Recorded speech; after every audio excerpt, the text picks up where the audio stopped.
열왕기상 19장 1절부터 8절까지 말씀.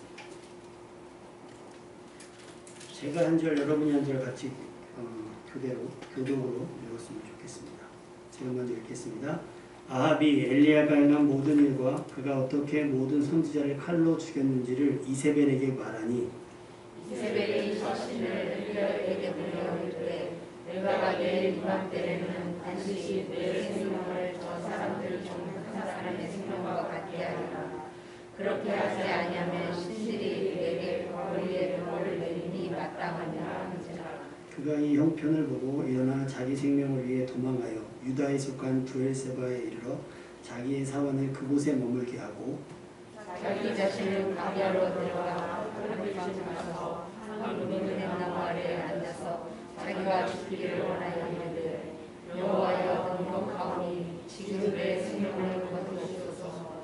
나는 내 조상들보다 낫지 못하나이다. 로뎀나무 아래에 누워 자더니 천사가 그를 어루만지며 그에게 이르되 일어나서 먹으라 하는지라. 온즉 머리맡에 숯불에 구운 떡과 한 병 물이 있더라. 이에 먹고 마시고 다시 누웠더니 여호와의 천사가 또 다시 와서 어루만지며 이르되 일어나 먹으라. 내가 갈 길을 다 가지 못할까 하노라 하는지라. 이에 일어나 먹고 마시고 그 음식물의 힘을 의지하여 40주 40일을 가서 하나님의 산 호렙에 이르리라. 아멘. 아마 주말부터 어제부터가 본격적인 휴가철 혹은 목요일부터인 것 같아요. 금 아마 이번 주 중 8월 초까지 아마 아이들의 방학, 또 학원 방학. 옛날에는 아이들이 방학하면 그냥 방학인데 요즘엔 또 학원이 방학을 해야 방학이 되는. 그래서 좀 공부를 많이 시키는 학교일수록 방학이 짧거나 없어요. 방학이라고 하는 건 아이들이 두 학기를 보내는 동안, 두 학기를 보내는 사실은 중간에 뭐랄까요, 전반전과 후반전 사이의 휴식 시간처럼 느껴지는데 아이들에게는 그런 시간들이 없는 것을 몹시 아쉽습니다. 어른들에게도 마찬가지죠. 사실은 명절은 또 휴가 개념이 아니어서 명절은 더 많은 일들이 있으니까. 근데 휴가는 1년에 한 번 내진 두 번, 거의 뭐 사실 우리나라는 여름휴가 한 번밖에 없으니까 여름휴가 한 번을 딱 지내야 되는데 요 휴가를 딱 보내야 후반전에 또 살아갈 힘을 있는데, 제가 매번 느끼고 말씀을 드리지만 우리나라의 휴가는 다녀와서가 더 피곤해요.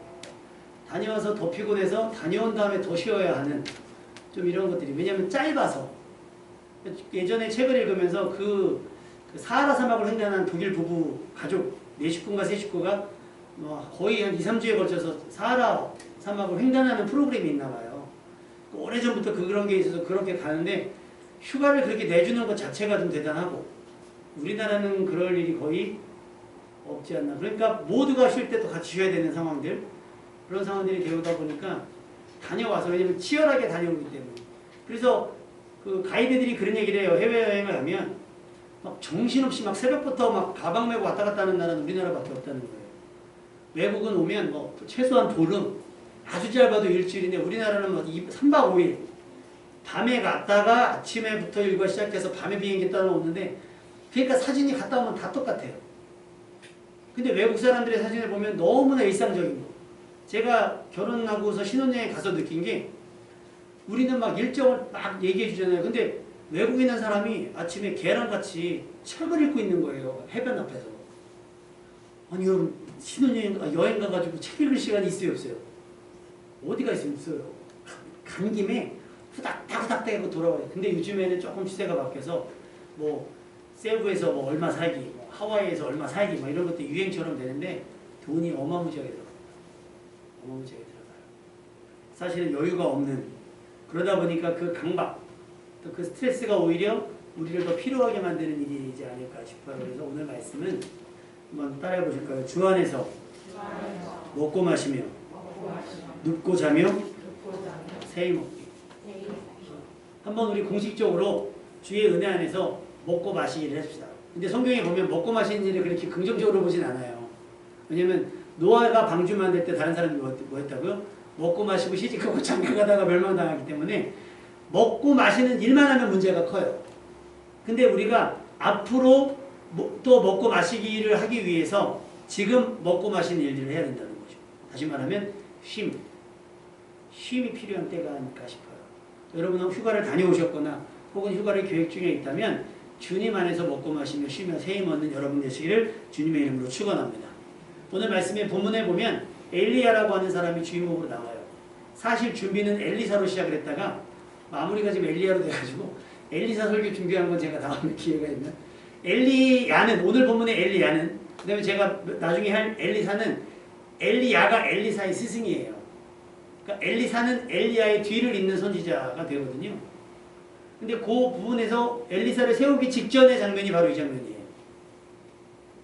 하나님께서 엘리야를 세웠는데 엘리야가 세워진 시기적으로 좋지 않아요. 왜냐하면 아합이라고 하는 왕이 세워졌는데 아합이라고 하는 역대적으로 최악의 왕이 꼽히거든요. 그 부인이 누구냐면 이세벨이에요. 하필이면 기분 나쁘게 이시예요. 이세벨인데 이 사람이 그 우상 숭배를 하는데 아합이 이세벨을 못 이겨요. 그래서 오늘 말씀에도 여러분 보셨겠지만 아합이 엘리야가 행한 모든 일, 이 엘리야가 행한 모든 일이 뭐냐면 여러분이 알고 있는 갈멜산에서의 850대 1의 영적 전쟁. 그것을 아합이 이세벨에게 마치 보고하는 듯이 한 이미지가 나오잖아요. 우리 한번 읽어볼까요? 1절 말씀 한번 읽어볼까요? 시작. 아합이 엘리야가 행한 모든 일과 그가 어떻게 모든 선지자를 칼로 죽였는지를 이세벨에게 말하니. 딱 분위기가 밀려받치는 거잖아요. 그 이세벨이 아끼는 선지자들, 바알과 아세라를 섬기는 선지자들, 이방 종교의 선지자들이 이세벨이 데리고 들어왔으니까 얼마나 아꼈겠어요. 그런데 그 사람들이 몰살을 당합니다. 그 이야기를 하자면 아합이 자꾸 하나님 앞에 하나님 뜻을 거절하고 우상을 숭배하고 하니까 하나님께서 가뭄을 명령하세요. 가뭄. 그래서 엘리야가 아합 왕에게 나가서 내가 기도하지 않으면 앞으로 여기 이슬 한 방울 내지 않을 겁니다. 라고 아주 단언을 합니다. 그러고 나서 실제로 비가 안 내려요. 그런 고단한 중에서 이제 여러 가지 상황 속에서 다시 아합이 이제 엘리야랑 마주합니다. 그때 엘리야가 얘기하기를 이대로는 안 되겠으니 우리 누가 하나님인지 한번 대결을 한번 해보자. 그래서 자기들이 섬기는 바알과 아세라를 섬기는 선지자들을 데리고 와라. 갈멜산에 모아서 그곳에서 한번 누가 진짜 하나님인지 한번 대결을 한번 해보자. 조건은 그거예요.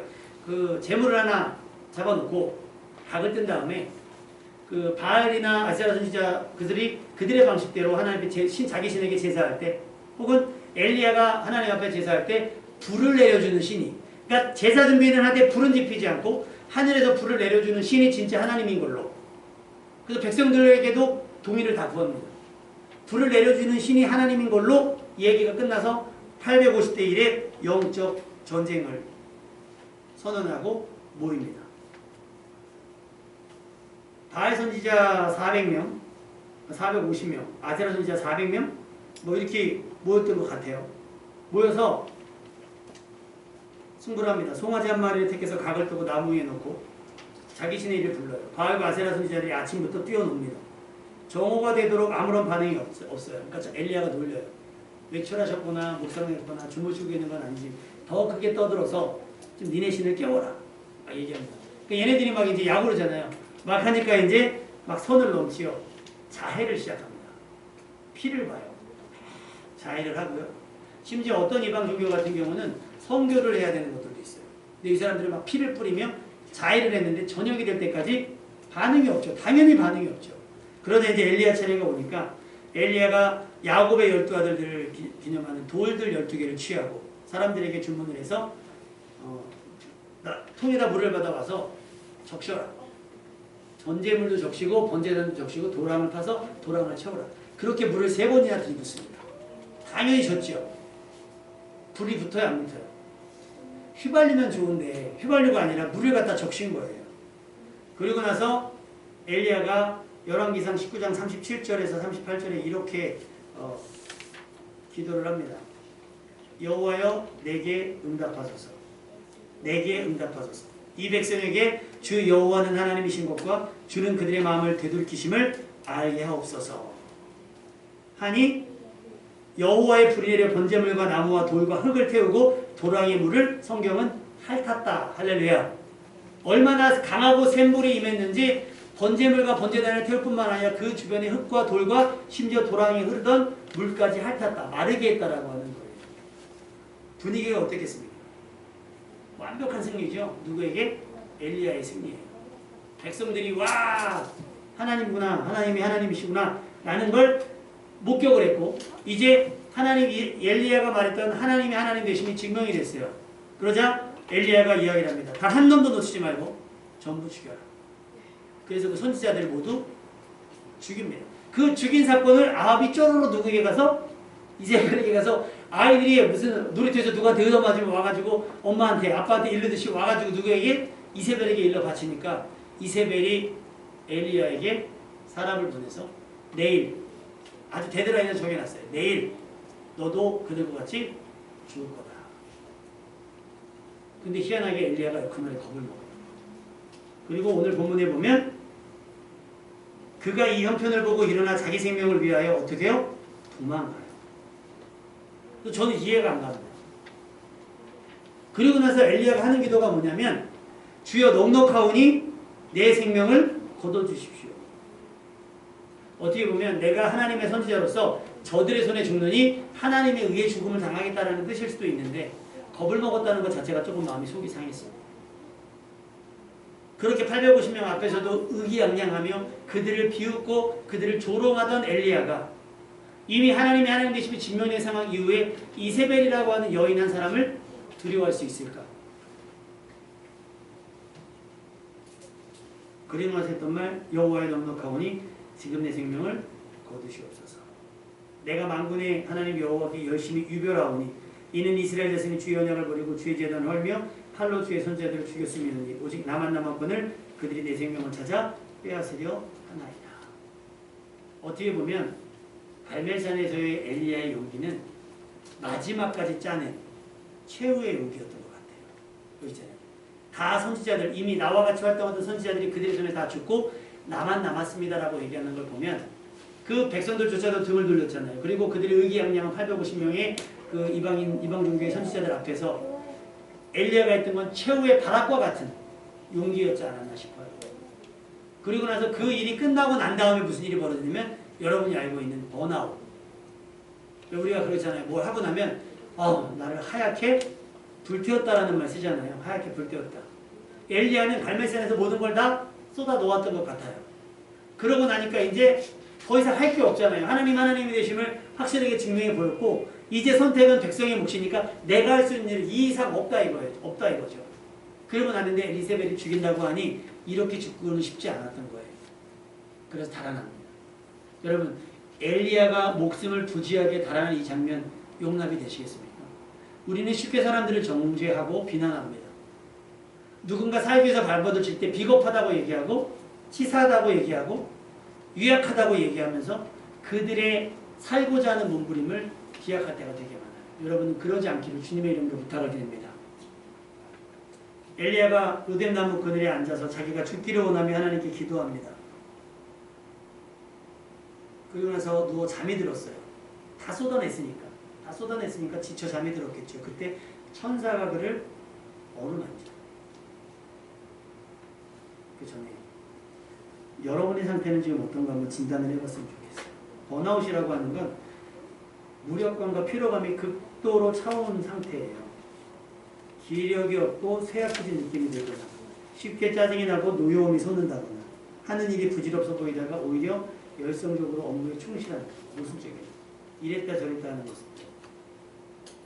안정적으로 만성적으로 감기, 요통, 두통과 같은 질환에 시달리거나 감정이 소진되어 쉽게 우울하다고 표현하기 어려울 정도의 우울감을 느끼거나 주보에 보시면 주보 앞에 보시면 테스트가 있어요. 한번 보시겠습니까? 서울대학병원 강남센터에서 낸 번아웃 증후군 자가진단표. 지금 여러분의 상태를 한번 진단해 보십시오. 맡은 일을 수행하는데 정서적으로 지쳐있다. 동기도 없고 의욕도 없다. 뭐 이런 거죠. 일을 마치거나 퇴근할 때 완전히 지쳐있다. 아마 지금 엘리야의 상태 같죠? 아침에 일어나 출근할 생각만 하면 벌써부터 피곤해진다. 우리 학생들이 그렇죠. 아침에 눈 뜨면 학교 가기 싫은 것처럼. 일하는 것에 심적 부담과 긴장을 느끼거나 업무를 수행할 때 무기력하고 실증을 느낀다. 현재 업무에 대한 관심이 크게 줄었다. 어쩔 수 없이 한다는 거겠죠. 맡은 일을 하는데 소극적이고 방어적이다. 나의 직무 기여도에 대해 냉소적이다. 스트레스를 풀기 위해 음식, 약술, 쾌락을 즐긴다. 최근 짜증과 불안이 많아지고 여유가 없다. 이 중 3가지 이상이 해당되면 번아웃이랍니다. 아니? 중학교 2학년 번아웃. 근데 여기 3가지 이상 거의 다 해당될 것 같아요. 대부분의 많은 사람들이. 이유는 여러 가지가 있을지 모르겠습니다. 특히 우리나라는요, 노동시간에 비해서 휴식시간이 이렇게 짧고, 일에 대해서는 저기 굉장히 뭐랄까, 일에 대해서는 저기 하지만 휴식에 대해서는 굉장히 인색해요. 쉰다 그러면 게으르다라고 얘기하거든요. 쉰다 그러면 게으르다고. 학생들이 좀 쉬려고 그러면 뭐예요? 공부해. 너를 위한 거야. 근데 지금 그 아이를 위해서는 뭐예요? 휴식이 필요한 거예요. 쉼이 필요하고 혹은 놀이가 필요하거나 기분 전환이 필요한데 우리는 그걸 너 그거 하다가는 꿈을 못 이룬다든지 이런 얘기를 합니다. 어른들의 삶도 마찬가지겠죠. 그런데다가 우리나라가 여러분 빈부의 격차가 적은 것 같지만 국정감사에서 드러난 일들이 지금 대우조선인가요? 해양 그 조선 그걸 하는데 총리에게 질문을 했어요. 질문했는데 5년에서 10년 된 사람의 월급이 220에서 250만 원이다. 이게 정상이라고 생각하십니까? 라고 질문을 하면서 200에서 250만 원이라는 돈은 총리님이 전에 총리하다가 이제 은퇴하시고 그 로펌에 있을 때 받았던 하루 일당이 200만 원이었습니다. 그것으로 4인 가족이 살아갈 수 있겠습니까? 라고 질문을 했어요. 근데 총리가 대답하는 말이 뭔지 아세요? 우리나라 지금 총리의 관점이에요. 그래서 기업이 잘 돼야 된다고 생각합니다. 그러니까 그 의원이 뭐라고 하냐면 기업이 안 돼서 그런 게 아닙니다. 임원들의 월급은 몇 억씩 올라갔는데 올라가지 않은 건 하청지구 업체 직원들만 올라가지 않았습니다. 평등하다고 보십니까? 그때 또 한다는 말이 그래서 저는 기업이 잘 돼야 된다고. 기업이 잘 되면 여기까지 떨어지는데 여러분 몇 가지 단계를 거치겠습니까? 다 먹고 나면 이 사람들한테 올 게 없어요. 법이라고 하는 건 강자를 변호하게 있는 것이 아니라 약자를 보호하기 위해서 있는 것이죠. 우리나라 법은 그렇잖아요. 이들에게 효과가 있겠어요? 월급이 없는데 시간을 준 대로 어디 가서 쓰겠습니까? 와, 저 이번에 휴가 일정 맞춰가지고 알아보는데요. 와, 어마어마하대요. 2인 가족에 수영장이 있는 뭐 리조트나 이런 데는요. 2인이 50만 원. 아침밥 먹는데 1인당 3만 원. 여러분 3만 원이면요. 제가 교회에서 가끔 있을 때 혼자 밥 먹을 때요. 맨날 그 저기서 오뚜기 3번 요리 그거 물에다 풀어 먹는 거 먹으면 2,600원, 3,000원. 예전에 전도사 시절에 그 교회 옆에 뭐가 있었냐면 기사식당이 있었어요. 우동 가게인데 아주 유명해요. 맛있고. 근데 면은 똑같은데 국물 부어주면 우동이고 짜장 묻혀주면 짜장인데 그게 2,000원, 3,000원 했어요. 근데 그 길 건너에 가면 기사식당이 유명한 식당이 있어요. 거기에 택시기사님들 오시면 공깃밥 무료라는 거예요. 그래서 가요. 저는 거기 가요. 맛있어요. 가요. 근데 오면 주변에 이제 소위 말해 뭐 11번가라든지 농심이라든지 그런 회사가 있었거든요. 그런 친구들이 식사를 끝내면 어서 빕스 막 이런 데서 밥을 먹고 나와서 커피를 딱 먹고 갖고 다니거든요. 커피 값이 얼마냐면 7,000원. 근데 기사님들이 드시는 식사는 3,000원에서 많으면 5,000원. 근데 그 사람들은 음료값만 7,000원이에요. 밥값은 얼마겠어요? 그런 불평등 속에서 어떻게 보면 뭐 그들이 열심히 공부했고 막 했으니까 그렇다고 친다고 칩시다. 근데 쉼이라는 게 그들에게 허락이 될까요? 쉽지가 않습니다. 왜 우리가 택배기사님들 오시면 음료수 같은 거 내놓고 드세요 그래요? 당연히 우리가 우리 돈 지불하면서 하는 건데 뭐하라고 그래요? 우리는 아는 거예요. 솔직히 3,000원 받고 하나씩 배달하지만 그 3,000원 가치에 비해서 그들이 심한 노동을 하고 있다는 걸 우리가 알기 때문에 그런 거예요. 솔직히 말해 새벽에 청소하시는 분들 우리보다 돈 더 많이 벌어요. 그럼에도 불구하고 우리가 그들의 수고를 인정하는 이유는 뭐예요? 그 하는 업무 자체가 과하다는 걸 우리가 알고 있기 때문인 거예요. 그러면 그들의 업무가 과하고 그들이 힘이 든다고 하면 그들에게 필요한 건 뭐예요? 그만한 보상관계에 따르는 플러스 알파의 휴식이 필요한 거예요. 휴식. 얼마나 엘리야가 힘이 들었으면 차라리 죽기를 바래요. 하나님 저 여기서 세임 얻어서 이세벨과 맞설 수 있는 힘을 달라고 그런 게 아니라 이제는 이세벨과 싸울 수 있는 여지가 없는 거예요. 그러니까 너 지금이 딱 좋으니까 그냥 저 지금 죽여달라고 하는 거예요. 여러분 주변에 이런 심정 가지고 살아가시는 분들 굉장히 많아요. 예전에 우리나라를 한번 뒤적였던 그 세 모녀, 송파군가요? 세 모녀 이야기하죠. 그 유서 썼는데 그 관리비 그거를 써내려가면서 얼마나 가슴이 아팠을까요? 그들에게 필요한 건 뭐겠습니까? 우리들의 관심과 그들에게 숨을 틀 수 있는, 숨통을 트일 수 있는 뭔가가 필요했던 거예요. 교회가 그 역할을 못 해줬고 사회복지가 그런 역할들을 못 해준 겁니다. 그래서 지금 휴식에 필요한 사람들 되게 많아요. 근데 휴식에 필요한 사람들은 못 쉬고 안 쉬고 일해야 되는 사람들이 쉬고 먹고 놀고 있으니까. 소위 말해서 어떤 분들은 그래요. 우리 같은 사람들이 사업을 하다가 망하면 죽느니 사느니 문제예요. 근데 어떤 사람은 사업 딱 망하니까 한단 말이야. 아, 안 되겠다. 기분 전환을 좀 해외여행 좀 갔다 오게. 그건 망한 게 아니에요. 그 사람들은 망한 게 아니에요. 그들에게 휴식이 필요할까요? 그들의 일상은 늘 휴식 같은 삶이에요. 치열하지가 않거든요. 그런데 정말 치열한 사람들, 그래서 이번에 자영업자들 막 이야기하면서 하는 얘기가 그거잖아요. 진짜 거리두기라면 그들이 먹고 살지 못한다는 얘기가 그들의 삶은 치열하거든요. 모든 걸 걸었기 때문에, 모든 걸 들었기 때문에 그들에게 필요한 뭔가가 필요해요. 그리고 지금 그들에게 필요한 건 뭐겠어요? 휴식과 쉼이 그들에게 필요한 줄 압니다. 우리나라는 이상하리 마치 휴식에 대해서 낭비로 생각하는데, 시간의 낭비라고 생각하는데, 효율을 따지면 강도 높은 노동을 요구하는 사회적 분위기가 많은 사람들을 번아웃 증후군으로 내몬다고 해요. 여러분, 무선 청소기도요, 계속 돌립니까? 잠깐 돌려요. 잠깐 돌리고 어떻게 한참 충전합니다. 휴대폰은요, 밤에 꽂아놓고 자야 돼요. 제가 워치를 못 차고 하는데 이 워치가 하루밖에 안 가요. 근데 뭐 잠자는 거 체크하는데, 잠잘 때 충전해야지 뭐 나 체크하다가 얘 충전을 못 해요. 벗어나야 돼요. 벗어나야 그 다음날 끼고 나올 수 있어요. 하물며 기계도 그런데 사람은요. 여러분 주무셔야 됩니다. 아멘. 주무셔야 돼요. 하나님 사랑하는 자에게 잠을 주신다 했어요. 근데 여러분 게으름과는 혼동하시면 안 돼요. 우리가 흔히 맨날 그 농담으로 하는 얘기예요. 막 잠자면서 너 왜 자? 하나님 사랑하는 잠들. 그건 게으름이고요.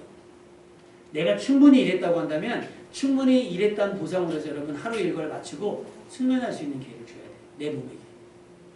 또 뿐만 아니라 때로는 어떤 걸 써야 되냐면 등산을 갈 수도 있고요.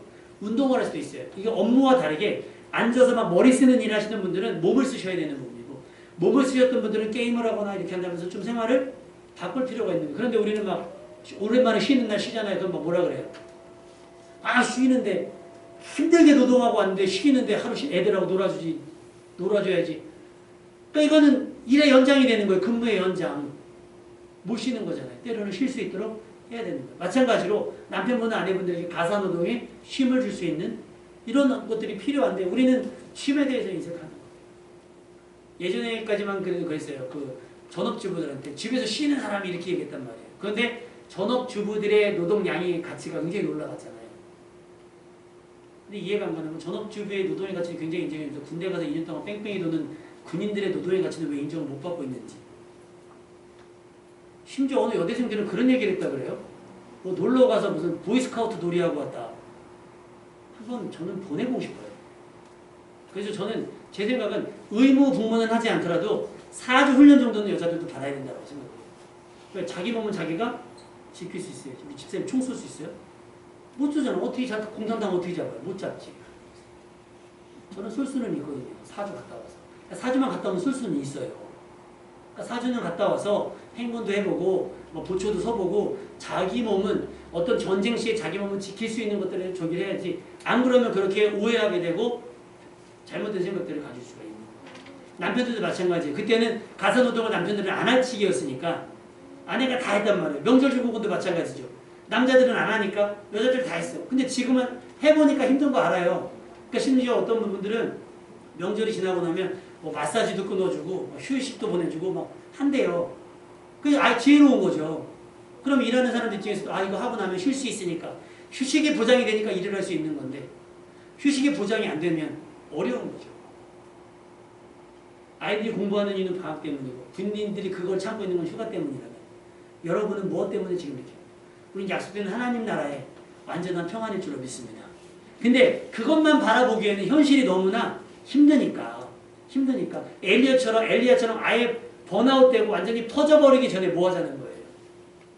틈틈이 쉼으로 몸과 마음을 회복하자는 겁니다. 할렐루야. 그 쉬지 않아서 문제가 됐던 분의 이야기를 해드릴게요. 우리 그 한번 화면 보여주시겠어요? 목사님? 전에도 한번 제가 말씀을 드렸는데 이종용 씨라고 방송에 아르바이트의 왕으로 소개된 적이 있어요. 그분의 일과가 나왔는데요. 아르바이트를 4개, 많게는 10개까지 하루에 뭐 일주일에 뭐 단위로 저기 했겠지만 볼 수 있겠습니까? 집사님?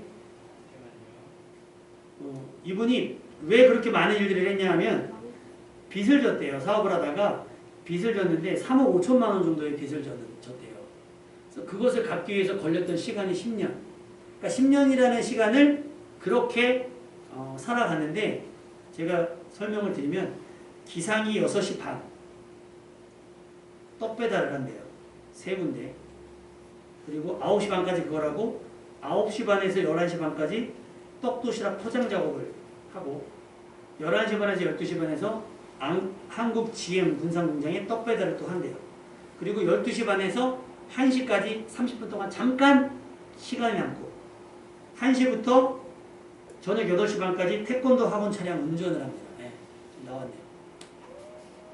자, 저기 12시 반에서 6시 반에 일어나가지고 지금 계속 12시 반까지 일했다가 1시까지 잠깐 쉬고 1시부터 8시 반까지 태권도 학원을 운전을 하고 다시 8시 반부터 11시 반까지 떡 포장하고 군산공장 배달을 가고 또 30분이 잠깐 비면 목욕탕 보일러실에서 잠을 잠깐 자고 밤 12시부터 새벽 2시까지 목욕탕 청소를 하고 2시부터 3시 반까지 배달할 신문에 그 광고지 다 본인들이 넣잖아요. 그거 듣고 3시 반부터 5시까지 신문 배달을 하고 신문 배달이 끝나서 1시간 집에 들러서 옷 입고 갈아입고 6시에 다시 출근한대요. 식사할 시간하고 잠자는 시간이 확보되어 있어요? 안 돼 있어요? 이렇게 10년 동안 일을 해가지고 3억 5천만 원을 받고요. 방송에서는 아마 그게 나왔던 것 같아요. 마지막 100만 원을 입금하는 장면. 혹시 여러분 보신 분들이 있을지 몰라요. 펑펑 울었다 그래요. 근데 이분이 그 돈을 언제 갚았냐면 2008년 10월에 빚을 다 갚았는데 2012년 몸이 이상해서 병원에 갔는데 대장암 말기 진단을 받아요. 그리고 대장암 말기 진단을 받고 2014년 2년 만에 돌아가시거든요.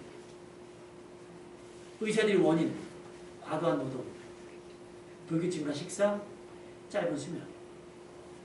언제 자요? 6시.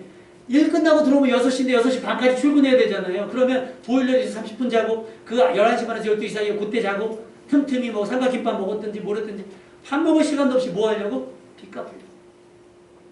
근데 그걸 다 갚고 나서 그거를 차마 빚 없는 삶을 누리기도 전에 몇 년 되지 않아서 대장암으로 돌아가시고 말아요. 그 대장암의 원인 중에 하나가 수면 부족. 그러니까 여러분 잠을 아끼지 마세요.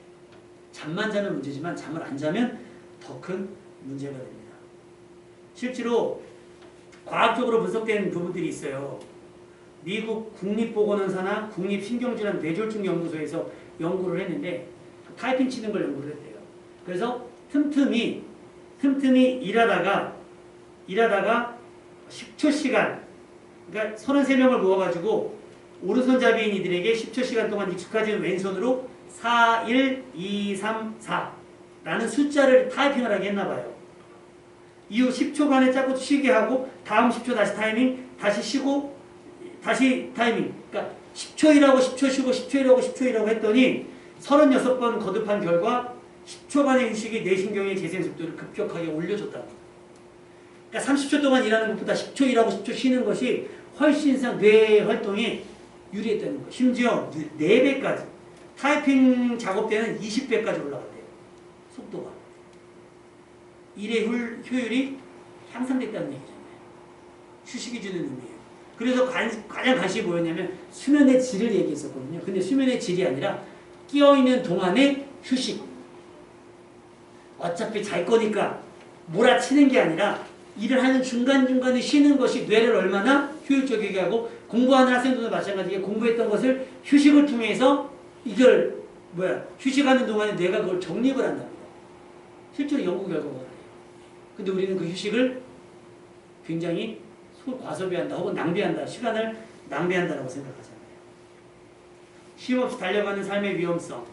이존용 씨의 이야기처럼 여러분이 야곱도 창세기 31장에 보니까 자기가 그렇게 얘기해요. 내가 이와 같이 낮에는 더위와 밤에는 추위를 무릅쓰고 눈 붙일 겨를도 없이 지냈어요. 외삼촌네 집에서. 그 사람 남은 게 뭐예요? 배신당하고 사기당하고 거짓말당하고. 그래서 하나님께서는 우리에게 강제적인 휴식을 명하셨어요. 그게 뭐냐면 안식일입니다. 헨리 포드라고 하는 자동차 왕 있죠. 헨리 포드. 지금 저 포드 자동차 유명하잖아요. 그 사람이 했던 얘기, 자동차에 비유해서. 휴식을 모르는 사람은 브레이크가 없는 자동차와 같다. 차가 가기만 하는 게 아니잖아요. 목적지에 가면 서기도 해야 되는데 그냥 가다가 어떻게 되는 거예요? 기름 떨어져야 쉬어요. 근데 기름도 주유소 앞에서 떨어지면 괜찮아요. 근데 가다가 기름 떨어지면 산속 한쪽에서 버리는 거죠. 내 삶을 버리게 되는 거예요. 출애굽기 31장 14절에서 15절. 너희는 안식일을 지킬지니 이는 너희에게 거룩한 날이 됨이니라. 그날을 더럽히는 자는 모두 죽일지며 그날에 일하는 자는 모두 그 백성 중에서 그 생명이 끊어지리라. 엿새 동안은 일을 할 것이나 일곱째 날은 큰 안식일이니 여호와께 거룩한 곳이라. 안식일에 일하는 자는 누구든지 반드시 죽일지니라. 왜 그러냐 봤더니 출애굽기 말씀에 주보에 기록되어져 있거든요. 우리 한번 읽어볼까요? 출애굽기 23장 12절.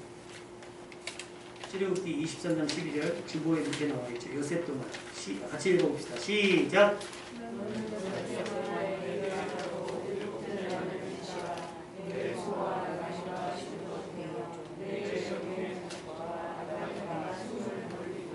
숨쉴 틈을 주라는 거예요. 숨쉴 틈.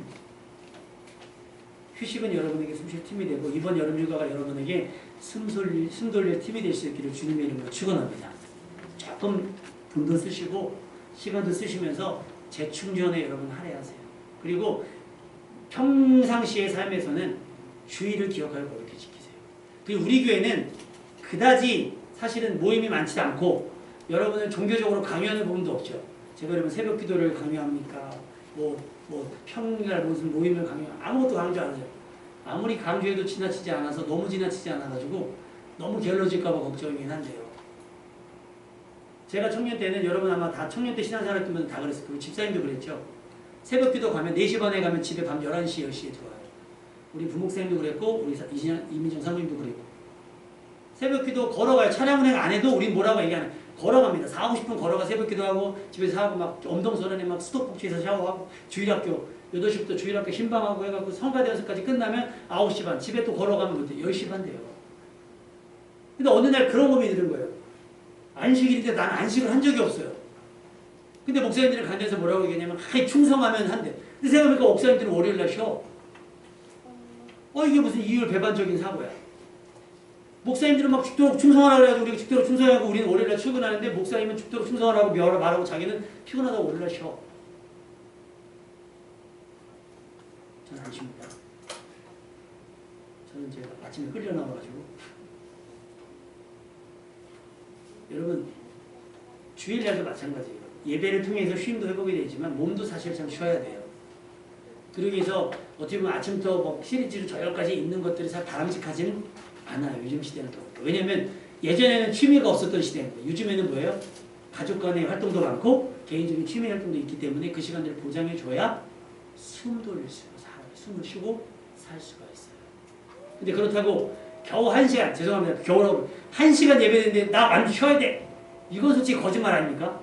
드라마 한 편만 봐도 1시간 넘는데 여러분 예배가 가장 큰 쉼이 되시기를 주님의 이름으로 축원합니다. 예배에 여러분들 투자하십시오. 하나님 말씀과 은혜로. 그러면 엘리야 누가 위로해줬어요? 천사가 나타나서 얼음 한 팀에 먹으라 마시라고 해요. 어떤 분들은 교회에서 먹는 밥이 가장 맛있다고. 조만간 이제 우리가 먹게 될 텐데 매주는 못 먹어도 좀 한 달에 한 번씩 먹게 되고 다음 주에 우리 정종희 기자님께서 아주 그냥 버라이티한 이렇게 얘기하면 되게 부담스러우시잖아요. 그냥 콩 반쪽 갖고 오시더라도 마치 저기 맛있는 걸 별미를 먹는 것처럼 맛있게 먹으시기 바랍니다. 아멘. 그리고 그 이삭이 그 별미를 먹고 축복한 것처럼 준비해 오신 분들을 여러분 마음껏 축복하세요. 기도하시면서 식사하시면서 막 먹고 드시면서 그냥 마음껏 축복하세요. 그래야 섬기는 분들도 힘들지 않아요. 왜냐하면 쉬운 일이 아니거든요. 요즘처럼 핵가족 시작돼서 웬만하면 다 나가서 먹는 시절에 막 성도들 20, 30명 먹인다는 거 쉬운 일이 아니에요. 여러분들 그렇게 하시고. 그리고 주일 예배를 쉼으로 생각하고 드리시기 바랍니다. 그래야 여러분이 새 힘을 얻을 수가 있고. 로마서 15장 40절에 사도 바울이 이렇게 편지합니다. 나로 하나님의 뜻을 따라 기쁨으로 너희에게 나아가 너희와 함께 편히 쉬게 하라. 이렇게 기도하라는 거예요. 지금 문제들이 있는데 이 문제들이 빨리 수습이 돼서 내가 빨리 너희에게 기쁨으로 가서 너희와 함께 어울리며 너희와 함께 쉬고 싶다. 할렐루야. 여러분이 누군가에게 그런 쉼이 되는 사람이 될 수 있기를 바라요. 전화 한 통화만 해도 우울감이 사라지고 전화 한 통화만 속상함이 다 사라질 수 있는 그런 휴식과 같은 친구가 될 수 있기를 주님의 이름으로 부탁을 드립니다. 시편 4편 8절에 이렇게 성경을 기록하고 있습니다. 내가 평안히 눕고 자기도 하리니 나를 안전히 살게 하신 이는 오직 여호와이십니다. 엘리야가 죽기를 바랬지만 하나님은 당장 죽이지 않으시고요. 그를 회복시켜서 40주야를 걸어서 호랍산에 가게 해요. 그리고 그곳에서 누굴 만나게 하시냐면 엘리사를 만나서 기름 붓고 엘리사를 자기 뒤를 이어 선지자가 되게 합니다. 그리고 나서 그 앞에서 들림을 받게 돼요.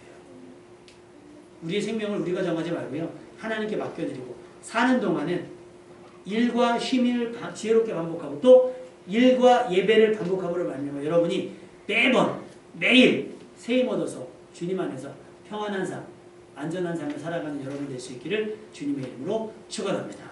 우리 찬양하겠습니다.